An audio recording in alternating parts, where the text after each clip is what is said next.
Hello दोस्तों, खुलुमबाय, नमस्ते। आशा है कि आप सभी भगवान की कृपा से ठीक है और हमारे शानदार चैनल पे आपका स्वागत है।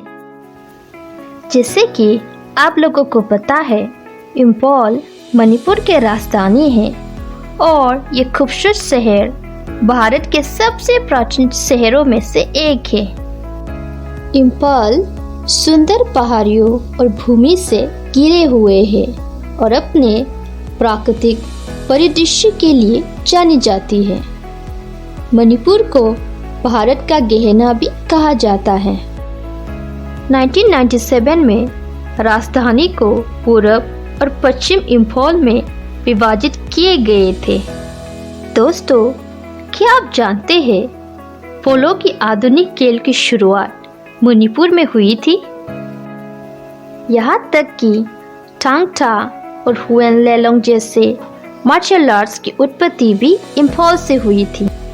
मुझे आज भी याद है, एक दिन विक्रम ने मुझसे कहा कि मणिपुर पहला राज्य है जहाँ उसने martial art, kho kho, athletics, table tennis, hockey, badminton सहित कई खेल सीखे हैं, क्योंकि वह लगभग एक साल तक वहाँ रहे और विभिन्न खेलों का आनंद लिया। इंफॉल राज्य के सांस्कृतिक राजधानी है।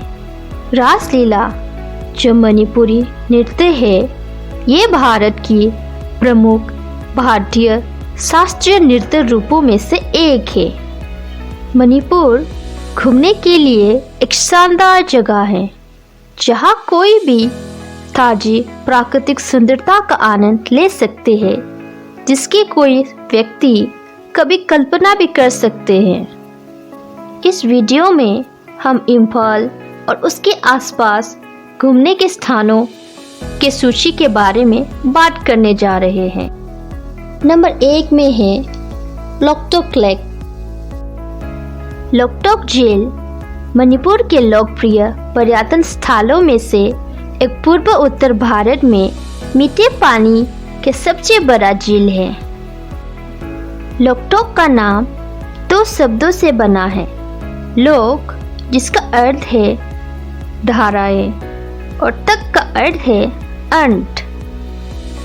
लोकटोक अपने तैरती बायोमास के लिए जानी जाती है, जिसे पामजिस कही जाती है, जो विभिन्न वनस्पतियों और जीवों की सहायता करती हैं। झील के किनारे रहने वाले ग्रामीण मछुआरे मूल रूप से मछली पकड़ने से जीवन यापन करते हैं। नंबर 2 में है शहीद मीनार। शहीद मीनार वीर टिकंद्रजीत पार्क के केंद्र में स्थित एक लंबा स्मारक है। ये उन लोगों के लिए एक स्मारक है जिन्होंने 1891 में एंग्लो मणिपुर विरोध में अंग्रेजों के खिलाफ लड़ते हुए अपने प्राणों की आहुति दी थी। अगर आप इतिहास प्रेमी हैं, तो ये जगह घूमने के लिए एक शानदार जगह है। नंबर 3 में है कंगला किला। कंगला किला, जिसे कंगला के महल के रूप में भी जानी जाती है, ये शहर के केंद्र में स्थित है। पुराने मेटी भाषा में कंगला शब्द का शाब्दिक अर्थ है सूखी भूमि। प्रारंभिक काल से लेकर वर्ष 1891 तक कंगला कंगलेपक की प्राचीन राजधानी थे। वर्ष 2004 में कंगला किला मणिपुर के राज्य सरकार को मनमोहन सिंह द्वारा सौंप दिए गए थे, जो उस समय भारत के प्रधानमंत्री थे। वर्तमान में कंगला किला पर्यटकों के लिए महत्वपूर्ण स्थानों में से एक है, जहां हमें कई अजूबों को पता लगाने का सौभाग्य प्राप्त हुआ है। यहाँ हम अंदर म्यूजियम, मंदिर, एक प्राचीन रेस बोट और एक विशाल पोलोग्राम देख सकते हैं।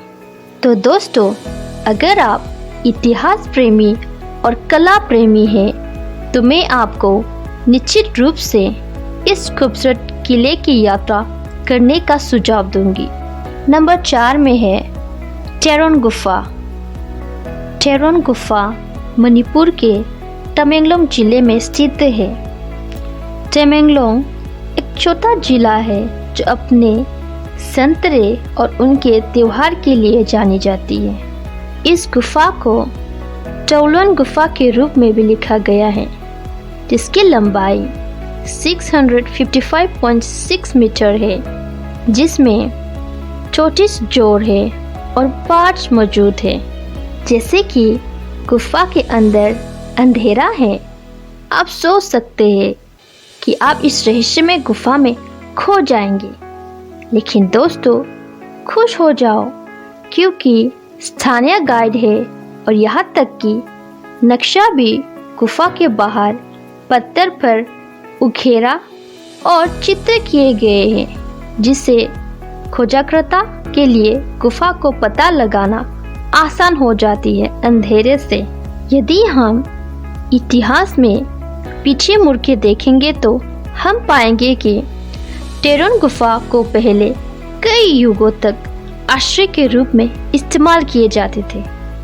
टेरोन गुफा के अंदर की खुदाई में उत्तर वियतनाम के होविनियन संस्कृति से जुड़े वस्तुएं हैं। अच्छा तो दोस्तों, जब टेरोन गुफा के बारे में बात करते हैं तो मुझे सिरापुंजी में मौसमी गुफा के यात्रा का अपना अनुभव सचमुच याद आती है। ये मेरे लिए एक डरावनी अनुभव थी क्योंकि उस समय मैं केवल एक बच्ची थी। नंबर 5 में है INA स्मारक। भारतीय राष्ट्रीय सेना के हमारे महान नायकों द्वारा 14 अप्रैल 1944 को द्वितीय विश्व युद्ध के दौरान पहली बार मोरेंग कंगला में भारतीय तिरंगा झंडा फहराया गया था, जिसका नेतृत्व भी सुभाष चंद्र बोस ने किया था। मोरेंग में ये INA स्मारक INA युद्ध स्मारक के प्रतिकृति है, जो मूल रूप से सिंगापुर में बनाया गया था। इस संग्रहालय में हमें नेताजी सुभाष चंद्र बोस के पुस्तकों, दस्तावेजों, हथियारों, गोला बारूद और दुर्लभ तस्वीरें की कई बेहतरीन संग्रह देखने को मिलेंगे। नंबर 6 में है कैबुल लामजाओ राष्ट्रीय उद्यान। बिष्णुपुर जिले में स्थित कैबुल लामजाओ राष्ट्रीय उद्यान को शुरू में वर्ष 1966 में एक अभयारण्य के रूप में घोषित किया गया था, लेकिन अंततः 1977 में एक राष्ट्रीय उद्यान का राजपत्रित किया गया था। यदि आप एक पशु प्रेमी हैं और प्रकृति प्रेमी हैं तो ये शांत पार्क देखने लायक है, जहां आप जंगली सुअर और विभिन्न वनस्पतियों और जीवों को देखेंगे। नंबर 7 में है मणिपुर राज्य संग्रहालय। पोलो ग्राउंड के पास स्थित मणिपुर राज्य संग्रहालय की स्थापना 1969 में इंदिरा गांधी द्वारा की गई थी, जो उस समय भारत के प्रधानमंत्री थे। यह संग्रहालय समय बिताने के लिए एक अद्भुत स्थान है, जहां हम मणिपुर के आदिवासी आभूषणों और प्राचीन मणिपुर शासकों के स्वामित्व भले कई अन्य वस्तुओं का अच्छा संग्रह पा सकते हैं। नंबर 8 में है विश्व युद्ध द्वितीय। विश्व युद्ध द्वितीय उर्फ राजमंडल युद्ध कब्रिस्तान एक सुकून देने वाली जगह है, जहां एक युवा बहादुर सैनिकों की कहानी को समाधि लेख पर देखी जा सकती है। इस कब्रिस्तान में द्वितीय विश्व युद्ध के 1600 राष्ट्रमंडल दफन है। इतिहासकारों का कहना है कि ये इम्फाल में लड़े हुए द्वितीय विश्व युद्ध के विशाल युद्धों में से एक था। ये कब्रिस्तान आपको देशभक्ति की भावना देगी, जहां एक आगंतुक स्वीकार करने और उन बहादुर सैनिकों को सम्मान देने के लिए आ सकते हैं जिन्होंने अपनी मातृभूमि के लिए अपना बलिदान दिया ताकि हम शांति से रह सकें। अंत में है आइमा काइटल। माना जाता है कि आइमा काइटल एशिया में और शायद दुनिया में सबसे बड़ा और एकमात्र महिला बाजार है। आइमा काइटल जो माँ के बाजार का अनुवाद करती है। यहाँ आइमा शब्द का अर्थ है माँ और कैटल का अर्थ बाजार है जो इंफॉल शहर के केंद्र में स्थित है। ये एक व्यावसायिक केंद्र है जहाँ कोई भी कपड़े से लेकर सब्जियों से लेकर स्लीप से लेकर रोज़मर्रा के वस्तुओं तक सब कुछ प्राप्त कर सकते हैं। इसलिए एक खरीदारी के लिए घूमने के लिए एक आदर्श स्थान है और यहाँ मेहनती और ईमानदार महिला विक्रेता मिल सकते हैं। इसलिए दोस्तों, अगर आप कभी मणिपुर जाते हैं तो मैं आपको निश्चित रूप से इस विशेष और अद्भुत जगह की यात्रा करने का सुझाव दूंगी जहाँ कोई भी महिला सशक्तिकरण का वास्तविक प्रतिनिधित्व देख सकती है। यदि आपके पास विषय से संबंधित कोई प्रश्न है तो आप नीचे टिप्पणी भी कर सकते हैं। आपके प्यार और समर्थन के लिए धन्यवाद और हमेशा याद रखिए कि आप कमाल है।